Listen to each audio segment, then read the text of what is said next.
Hello and welcome to What's Next Weekly, Premier NX's weekly podcast for forward-thinking leaders who aren't just keeping up with change, they're defining what comes next. I'm Alex Reed. And I'm Sophia Grant. Each week, we break down the biggest challenges and opportunities in business growth, digital transformation, and AI, giving you the insights you need to lead with confidence. In today's episode, we're pulling back the curtain on a popular modern workforce strategy, the freelancer-based model.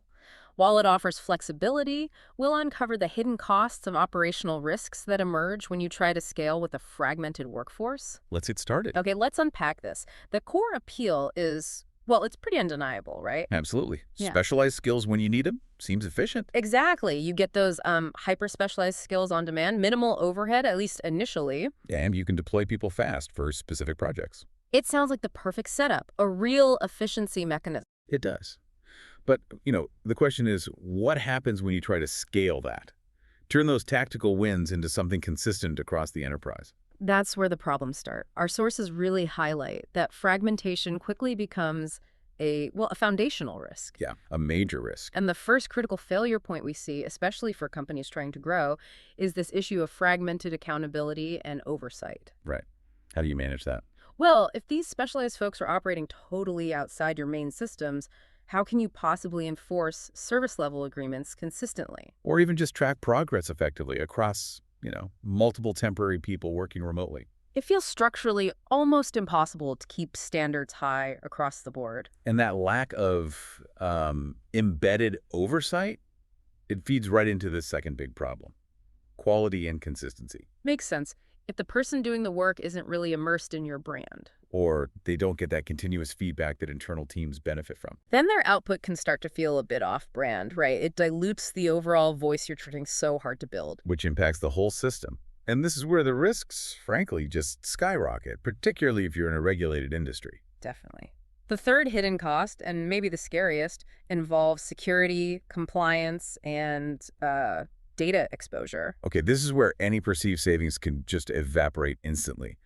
These freelance setups often don't meet the kind of enterprise-level security protocols a growing business absolutely needs. Yeah, and we saw a pretty terrifying stat in the source material on this. Oh, what's that? A single GDPR violation, it could cost you up to $23 million or potentially 4% of your annual global revenue. Wow.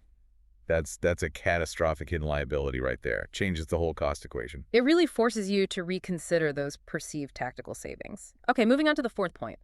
Operational bottlenecks when you scale. So things start slowing down. Exactly. While freelancers might be great for handling isolated tasks, complexity becomes the killer.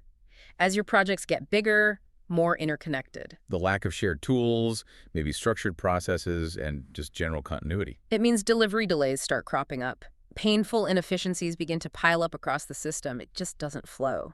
Okay, that brings us neatly to cost number 5. Yeah. And this one I think is often completely underestimated.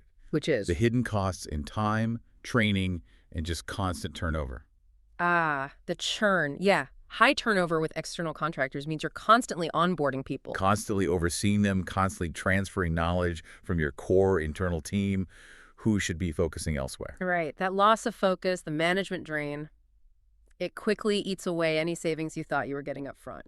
And that turnover problem, it gets even trickier when you look at the bigger picture of the global workforce today. Well, we saw that Gallup report. It showed that as of early 2025, something like 52% of remote-capable employees in the U.S. are now in some kind of hybrid work arrangement. So the landscape is shifting. What's the implication there for leaders? I think it's pretty clear. Relying on a loosely connected, high-churn pool of freelancers just can't support the kind of consistency and resilience you need. Especially not enterprise-grade consistency, and definitely not the required security in this complex hybrid market. You need more strategic control, really. Exactly. And that's why we're seeing this significant shift, moving away from purely tactical freelancers towards more integrated strategic partnerships. Sometimes called co-sourcing, right? Precisely. And this model, it isn't just about temporary staff augmentation. It's about embedding external teams who are culturally aligned directly into your operations for the long haul. So it's designed for resilience and growth. It offers that control and continuity that's missing with freelancers.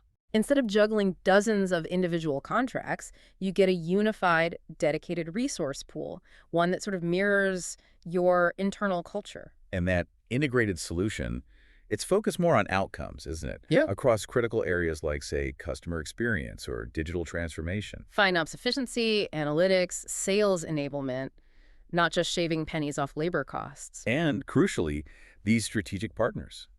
They build in that enterprise-grade compliance and security from day one. Which basically eliminates that huge GDPR risk we were just talking about. Yeah. It feels like this approach directly addresses all those limitations we raised, prioritizing alignment and dedicated resources over that short-term fragmentation.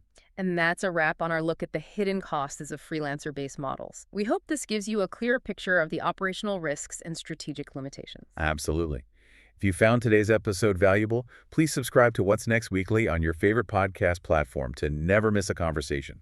Leaving a rating or a review helps us massively in reaching other leaders like you. We'd love to hear from you. What's your biggest takeaway from today? Have you faced challenges scaling with a freelance workforce? Share your thoughts with us on LinkedIn by tagging PremierNX and using the hashtag #What'sNextWeekly. And for more insights, show notes, and resources from today's discussion, including the full blog post, The Hidden Costs of Freelancer-Based Models, visit our website at premiernx.com. Join us next week on What's Next Weekly, PremierNX's weekly podcast, where we'll be breaking down how to turn this common business challenge into your next big opportunity. Until then, keep building what's next.